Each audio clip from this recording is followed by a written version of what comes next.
নমস্কার আমার প্রিয় পরিবার, কেমন আছেন সবাই? স্বপ্ননীড়ের আরও একটি ব্লগে আপনাদের সকলকে স্বাগত জানিয়ে আজকে ব্লগটি স্টার্ট করছি। আর এখন ঘড়িতে বাজে সকাল 8টা। তো এখন থেকে সবাইকে সাথে নিয়ে তো ব্লগটি স্টার্ট করলাম। আর এই যে সবজিগুলো দেখতে পাচ্ছ, এগুলো কিন্তু আমার বাপের বাড়ি থেকে, মানে আমার বাবা আর কি লাগিয়েছিল, মাঠে জমিতে হয়েছিল, তো সেইগুলো দিয়ে গেছে সকালবেলা। দেখো এখন কি কি দিয়ে গেছে। এই যে ব্রোকলি হয়েছে, একটা বাঁধাকপি দিয়েছে, মানে দুটো ব্রোকলি ছিল, পেঁয়াজকালি, বিট, তারপরে ওলকপি, তো এগুলোই সব দিয়ে গেছে। আর বললো ব্রোকলিটা বেশি দিন রাখার দরকার নেই, ওটা অনেক বড় হয়ে গেছে, তো লাল লাল হয়ে যেতে পারে, তো রান্না করে খেয়ে নিস। কিন্তু কি করবো বলো, একদিনে সবজি বেশি রান্না করা হয়ে যাচ্ছে, কিন্তু বলছে বেশি দিন রাখা যাবে না, এখন আস্তে আস্তে শীত শেষ হয়ে যাচ্ছে, তো ওই জন্য বেশি করে তুলে এনে সব দিয়ে গেল, ফ্রিজে রাখবি আর খাবি। আর এই যে তার জন্য আমি এখন করছি আর কি পেঁয়াজ কালিটা ভাজা করছি। আর এই যে পালং শাকের আর কি চচ্চড়ি, সিম দিয়ে, বড়ি দিয়ে, পালং শাক দিয়ে, একটু আলু দিয়ে আর কি চচ্চড়ি করছিলাম। আর এদিকে আমার এই যে ভাজাটা হয়ে গেছে, পেঁয়াজ কালি ভাজাটা। আর সকালবেলার জন্য এটা হুটোপাটা করে আর কি করছি। আর করবো হচ্ছে ব্রোকলি, এই যে আলু দিয়ে আর একটু সয়াবিন দিয়ে ব্রোকলিটা রান্না করবো ভাবছি। আর আমার ছেলে তো একটু ঝোল ছাড়া খেতে চায় না। আর তোমাদের দাদাভাই, মানে এটা সরস্বতী পুজোর পরের দিনের ব্লগ, মানে সরস্বতী পুজো ঠিক না, সরস্বতী পুজোর দিন তো সরস্বতী পুজো থাকে, নিরামিষ থাকে, তারপরের দিনও নিরামিষ থাকে, ওই দিন থাকে হচ্ছে আমাদের গোটা ষষ্ঠী, সেদ্ধ আর কি, গোটা সেদ্ধ খেতে হয়। আর এটা হচ্ছে তারপরের দিন, তো অনেক দিন নিরামিষ খাওয়ার পর আজকে আমার বর আর মানে থাকতে পারছে না মাছ খাওয়ার জন্য। দেখো এই যে মাছ কিনে এনেছে, আর এই যে এনেছে দুটো ভেটকি মাছ, আর এনেছে গলদা চিংড়ি। আর আমি আজকে ভাবছি গলদা চিংড়িটা রেখে দেবো, ওটা আজকে রান্না করব না। আর এই যে ভেটকি মাছগুলো সেটাই রান্না করব, ঝোল করব। আর এই যে দেখো সব মাছ টাছগুলো কেটে বেছে অনেকটা সময় চলে গেল মাছ টাছগুলো কাটতে, চিংড়ি মাছটা কাটতে হলো, তারপরে যে ভেটকি মাছটা কাটলাম, অনেকটা টাইম চলে গেল। এবার ওই করতেই সময়টা অনেকটা খেয়ে যায়। আর যে ভেটকি মাছগুলো নিয়ে নিয়েছি, আর তার জন্য কেটে নিয়েছি যে আলু। আর এবার মাছগুলো ভাজা করে নেব ভালো করে। আর মাছটা ভাজা বসিয়ে দিয়ে, আমার তো আলু কাটা হয়ে গেছে, এবার ভাবছি মশলাটা রেডি করে নেব, মানে এই যে মাছের ঝোলে দেওয়ার জন্য মশলাটা রেডি করে নেব। আর তার জন্য আমি দেখো মিক্সচারে নিয়ে নিচ্ছি হচ্ছে একটা টমেটো, কাঁচা লঙ্কা, আদা, জিরে, ধনে, আর মানে যেহেতু লঙ্কাগুলো ঝাল নেই, মানে একদম ঝাল কম, তো সেই জন্য কয়েকটা গোলমরিচ দিয়ে দেবো, দিয়ে গ্রাইন্ডারে পেস্ট করে নেব ভালো করে। আর পেস্ট হয়ে গেলে দেখো ভালো করে কষিয়ে নেবো অল্প তেলে, যেহেতু আমি চেষ্টা করি অল্প তেলে রান্না করার।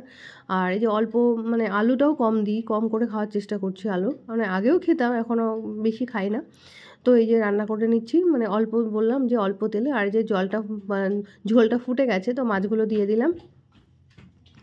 আর বন্ধুরা, যেটা প্রথমেই বলা মানে ছিল কিন্তু বলা হয়নি, আমার এই ছোট্ট পরিবারে যারা বয়োজ্যেষ্ঠরা আছেন তাদের সকলকে আমার অনেক প্রণাম। আর যারা ছোটরা আছো তাদের সকলকে আমার বুক ভরা ভালোবাসা। আর আমার এই ভিডিওটার যদি এতটুকু অংশ কারোর ভালো লেগে থাকে, তাহলে থাকতে পারো আমার সাথে, চলতে পারো আরও দু এক পা। আর এই যে দেখো এটা হচ্ছে আমাদের পেঁপে গাছ, বেশ ভালো বড়, মানে পেঁপেগুলো ভালো বড় হয়েছে, এই দেখো। তো এখনও পাড়া হয়নি, তো তোমার দাদাভাইকে বলছিলাম যে দুটো পেঁপে পেড়ে নাও, মানে গাছটা ভার হয়ে যাচ্ছে না আগার দিকে, তো বেশি, আর এখন পেঁপে যদি বেশি মানে চাপ হয়ে যায় উপরের দিকে তাহলে আর ফলবে না, যত পাড়া হয় না গাছের থেকে, যত ফল পাড়া হয় তত ফলনটাও বাড়ে। সেই জন্য বলছিলাম যে উপর থেকে দুটো পেড়ে দিতে। আর দেখো কি সুন্দর হয়েছে, গাছে ফলে রয়েছে, এত ভালো লাগছে না দেখে। এই গাছটা না আমি হাতে করেই বড় করেছি, আমি হাতে করেই লাগিয়েছিলাম, আর সেই গাছে দেখো এখন পেঁপে হয়েছে, কি ভালো লাগছে না। আর দেখো এটা হচ্ছে যে সরস্বতী পুজোর দিন পরেছিলাম এই শাড়িটা, তো এই কদিন ধরে একটু ধোয়াধুয়ি কাচাকুচির ব্যাপার ছিল। আর ড্রেস আপগুলো তো ছেলের, আমার, ওর বাবার সব জামা কাপড় মানে ধোয়া। আর যেহেতু সরস্বতী পুজোর সময় মানে ওয়েদারটা এত বাজে ছিল না, তো কি বলবো, একটু রোদে না দিয়েও আর কি তোলা যায় না। আর দুষ্টু জিনিসপত্র তো না খেচে তোলাই যাবে না, একদম ডোলে ঘেটে ঘ করে দিয়েছে। আর এই যে আমার শাড়িটা ভালো করে রোদে টোদে দিয়ে শুকিয়ে একদম, মানে একটু রোদে দিয়ে ঝাড়া টাড়া মারলে তখন দেখবে যেটুকু ধুলো টুলো থাকে না ঝরে ঝরে যায় আর কি। আর এই যে শাড়িটা এবারে ভালো করে ভাজ টাজ করে রেখে দেবো। আর সোনের জামা কাপড়গুলো সব কেচে টেচে রেখে দিয়েছি, ওটাও ভাজ করে তুলে নেব। আর বন্ধুরা, তোমরা যারা এখনও অবধি আমার এই চ্যানেলটিকে সাবস্ক্রাইব করোনি তারা অবশ্যই একটা সাবস্ক্রাইব করে দিও, আর লাইক কমেন্ট শেয়ার করে আমার পাশে থেকো। আর এই যে হলুদ শাড়িটা দেখতে পাচ্ছ, এই শাড়িটা কিন্তু আমি ষষ্ঠীর দিন পরেছিলাম, মানে ষষ্ঠী বলতে হচ্ছে গোটা ষষ্ঠীতে, গোটে ষষ্ঠীর দিন ওই যে গেছিলাম আমার ভাসুরের বাড়িতে, তো সেইখানে এই শাড়িটা পরে গেছিলাম। তো সেইগুলোও আর কি একটু শুকিয়ে টুকিয়ে রোদে টোদে দিয়ে ঝেড়ে ঝুড়ে ভাজ টাজ করে তুলছি। বললাম না যে কোনো একটা অনুষ্ঠান থাকলে তারপরে কিন্তু প্রচুর খাটনি থাকে বাড়িতে, সেই সব জিনিসগুলো তোলা গোছানো, তারপরে আবার ঘরটরগুলো গুছিয়ে রাখা, মানে যা যা পরা হয়েছিল। আর এই যে দুষ্টু দেখো আমাকে হেল্প করে দিচ্ছিলো খুব, ওই যে জামা কাপড়গুলো বললাম বাবা তোকে ধরতে হবে না, না ধরলেও পারতো, তো ও হাতে করে ধরে বসে আছে। তো কি করবো আর বলো, বাচ্চারা যা মানে ভালো লাগে তাই সেটাই করে। সেই জন্যই ও আর কি মানে আমার পাশে বসে চুপ করে থাকবে না, তো ওই জন্য কাপড়গুলো ওর কোলে নিয়ে বসে আছে। ঠিক আছে নাও চলো তাহলে তুমি বসে থাকো। আর আবার কি মনে হলো আবার ওগুলো রেখে দিয়েছে। আর আমি এই যে বেড কভারগুলো কেচে নিয়েছিলাম, আর বালিশের ওয়াটারগুলো মানে এই কদিন ড্যাম ছিল তো বিছানা টিছানাগুলো কেমন হয়ে গেছে, তো চাদর টাদর যেহেতু রোদ উঠেছে ধুয়ে কেচে একদম এই যে ভাজ টাজ করে আবার তুলে রাখছি, মানে একটা পাতি আর একটা তো কেচে দিই, এরকম করি। তো আবার যখন এটা তুলি তখন ওটা পেতে দিই, এরকম করে 2-3টে চাদর একসাথে ইউজ করি, মানে একটা পাতি একটা তুলি এরকমভাবে করি। আর এই যে দেখো এগুলো এই সেটটা তুলে দিচ্ছি, মানে কেচে কুচে রেখে ভাজ টাজ করে রেডি করে রেখে দিচ্ছি। আর এই যে এখন যে ড্রেসটা দেখতে পাচ্ছ এটা হচ্ছে আমার সোনাইয়ের ড্রেস।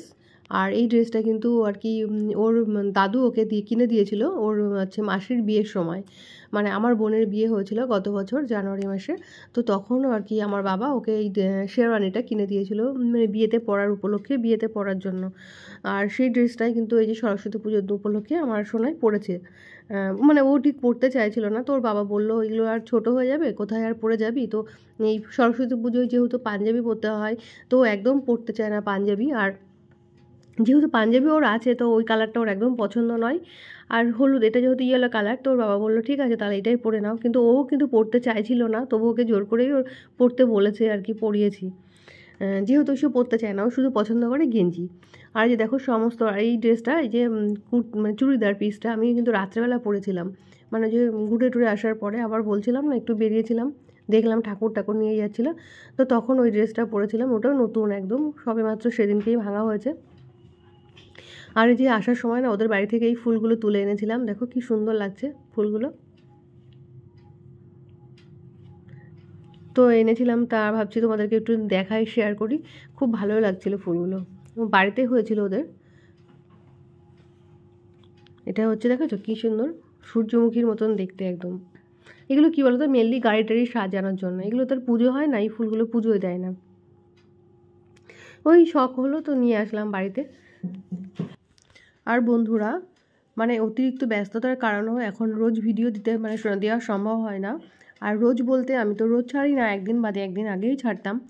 আর যেহেতু এখন তো এই যে সোনাইয়ের পরীক্ষা মানে এক্সাম চলছে বলতে আর কি এখন ওরাল টোরালগুলো শুরু হচ্ছে। আর মানে অ্যাকচুয়ালি এক্সামটা হচ্ছে এই ফেব্রুয়ারির লাস্ট উইক থেকেই আর কি স্টার্টিংটা হচ্ছে, মানে 21 তারিখ থেকে স্টার্ট, তাই না? 21 তারিখ থেকে স্টার্ট হচ্ছে, আর ওর হচ্ছে শেষ হবে হলো মার্চের 10 তারিখে। তো সেই জন্য একটু ভীষণ ব্যস্ত থাকবো এই কটা দিন, ওই গ্যাপে গ্যাপে তার মাঝে আর কি যেটুকু সম্ভব সেরকমভাবেই আর কি ভিডিওগুলো আপলোড দেবো। আর এই যে সন্ধ্যাবেলা একটু হালকা টিফিন করছি, আর এই যে সোনাইয়ের জন্য করে দিলাম একটু পিডিয়াশিওর, আর আমি নিলাম একটু কফি, আর বরের জন্য করে দিলাম ব্ল্যাক কফি। আর একটু পড়াতে নিয়ে বসেছি, ওকে পড়াতে হবে, তো এক্সাম সামনে, ফাইনাল এক্সাম। আর বন্ধুরা আমার আজকের ভিডিওটা তোমাদের কেমন লেগেছে অবশ্যই কমেন্ট করে জানিও। ততক্ষণ তোমরা সবাই খুব ভালো থেকো, সুস্থ থেকো আর সাবধানে থেকো। হাতটা সরাও, লেখাটা দেখতেও পাচ্ছি না।